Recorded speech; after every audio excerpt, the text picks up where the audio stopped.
The death toll from Madagascar's latest cyclone has risen to 29, as residents of a devastated coastal city tried to fix their homes or build temporary shacks from wood and palm fronds.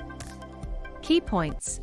Around 91,000 people were left with damaged or destroyed homes from Cyclone Batsirai. Around 91,000 people were left with damaged or destroyed homes from Cyclone Batsirai. Entire neighbourhoods were flattened in some towns. Entire neighbourhoods were flattened in some towns. The cyclone worsened Madagascar's food shortages. Cyclone Batsirai slammed into the Indian Ocean island late on Saturday, battering the southeastern coastline until it moved away late on Sunday, leaving 91,000 people with damaged or destroyed homes, according to the State Disaster Relief Agency. It was Madagascar's second destructive storm in 2 weeks, after Cyclone Anna killed 55 people and displaced 130,000 in a different area of the country, further north. The island nation, which has a population of nearly 30 million, was already struggling with food shortages in the south, a consequence of a severe and prolonged drought.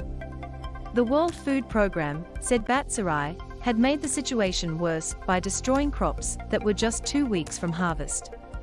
In Madagascar City, entire neighbourhoods had been flattened, with planks of wood, palm fronds, clothing and household items strewn everywhere. A long sandy beach was covered in debris. Madagascar experienced its second destructive storm in 2 weeks. Reuters, Alkas Konstantinidis. Resident Philibert Jean-Claude Razananoro and his family lost everything in the cyclone. Our TV, my CD player, all of our clothing, all the kitchenware, everything is gone, he said. They were staying in a school, designated as an evacuation center by the government, but were told they would have to leave on the weekend before lessons resume next week. Residents searched beaches for palm fronds to build shelters with. Reuters, Alkas Konstantinidis.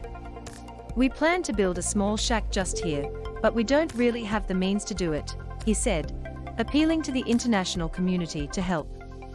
Many other residents were hammering at toppled wooden walls, seeking to separate out individual planks to start rebuilding, but the task was daunting. Families have been left scrambling to rebuild homes or shelters. Reuters, Alkas Konstantinidis. Dr. Malek Danish Andrian Arison, known locally as Dr. Gino, had to turn away a man with an injured leg because the cyclone blew away the roof of his house, which also contained his medical practice.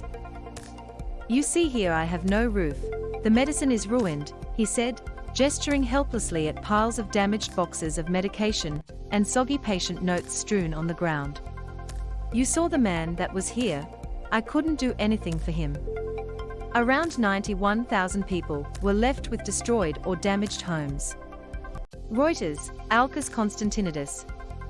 Dr. Gino said he was relatively privileged and had enough to eat, but he felt desperately sorry for poorer people in the neighborhood who had been left destitute. Loading. Lisa Mara Lang, head of supply chain for Madagascar at the World Food Programme, said humanitarian agencies were working alongside the Madagascar authorities to assess the extent of the damage and the needs of the population. She said it would likely take several days for a fuller picture to emerge. Reuters,